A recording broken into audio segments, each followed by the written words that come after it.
Hey guys, I'm so sorry for not posting yesterday. So today we'll be the Exodus chapters 1 and 2. And today's verse of the day is Matthew 5 verse 14. You are the light of the world. A town built on a hill cannot be hidden.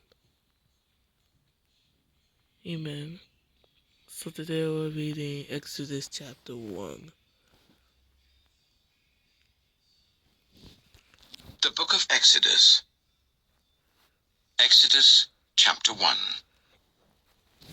These are the names of the sons of Israel, who went to Egypt with Jacob, each with his family. Reuben, Simeon, Levi, and Judah. Issachar, Zebulun, and Benjamin. Dan and Naphtali, Gad and Asher. The descendants of Jacob numbered 70 in all. Joseph was already in Egypt. Now Joseph and all his brothers and all that generation died. But the Israelites were exceedingly fruitful.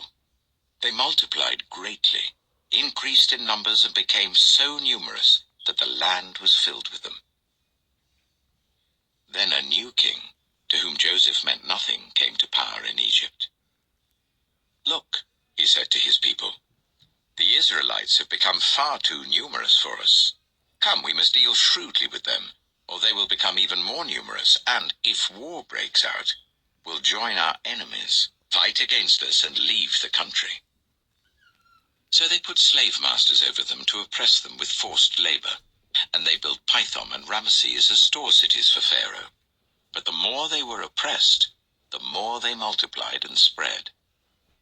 So the Egyptians came to dread the Israelites and worked them ruthlessly. They made their lives bitter with harsh labor in brick and mortar, and with all kinds of work in the fields. In all their harsh labor, the Egyptians worked them ruthlessly. The king of Egypt said to the Hebrew midwives, whose names were Shiphrah and Puah, when you are helping the Hebrew women during childbirth on the delivery stool, if you see that the baby is a boy, kill him. But if it is a girl, let her live. The midwives, however, feared God, and did not do what the king of Egypt had told them to do. They let the boys live. Then the king of Egypt summoned the midwives and asked them, why have you done this? Why have you let the boys live? The midwives answered Pharaoh, Hebrew women are not like Egyptian women. They are vigorous and give birth before the midwives arrive. So God was kind to the midwives, and the people increased and became even more numerous. And because the midwives feared God, he gave them families of their own. Then Pharaoh gave this order to all his people. Every Hebrew boy that is born, you must throw into the Nile, but let every girl live. That was Exodus chapter 1, and now we'll go read Exodus chapter 2. Exodus chapter 2. Now a man of the tribe of Levi married a Levite woman, and she became pregnant and gave birth to a son. When she saw that he was a fine child, she hid him for 3 months. But when she could hide him no longer, she got a papyrus basket for him and coated it with tar and pitch. Then she placed the child in it and put it among the reeds along the bank of the Nile. His sister stood at a distance to see what would happen to him. Then Pharaoh's daughter went down to the Nile to bathe, and her attendants were walking along the river bank. She saw the basket among the reeds and sent her female slaves to get it. She opened it and saw the baby. He was crying, and she felt sorry for him. This is one of the Hebrew babies, she said. Then his sister asked Pharaoh's daughter, shall I go and get one of the Hebrew women to nurse the baby for you? Yes, go, she answered. So the girl went and got the baby's mother. Pharaoh's daughter said to her, take this baby and nurse him for me, and I will pay you.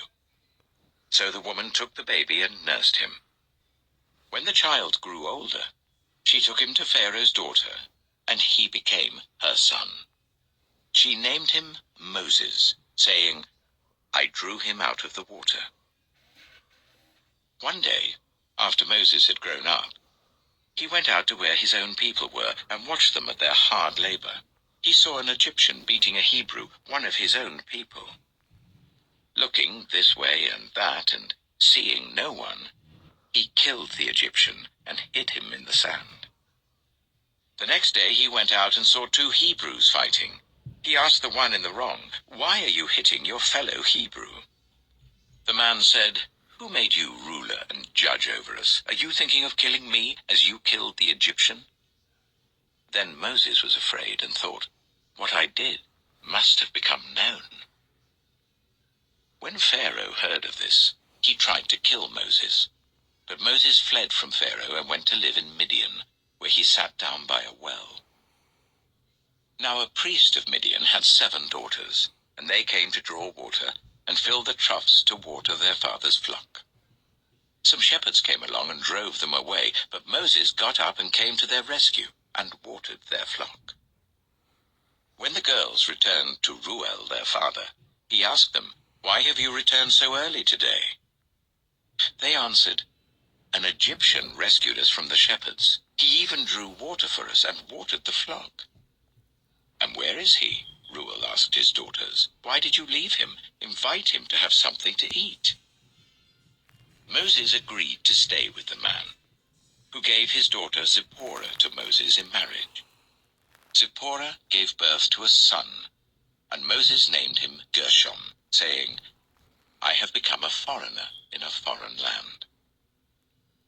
During that long period, the king of Egypt died.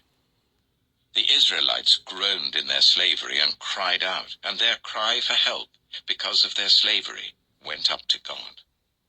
God heard their groaning, and he remembered his covenant with Abraham, with Isaac, and with Jacob. So God looked on the Israelites and was concerned about them.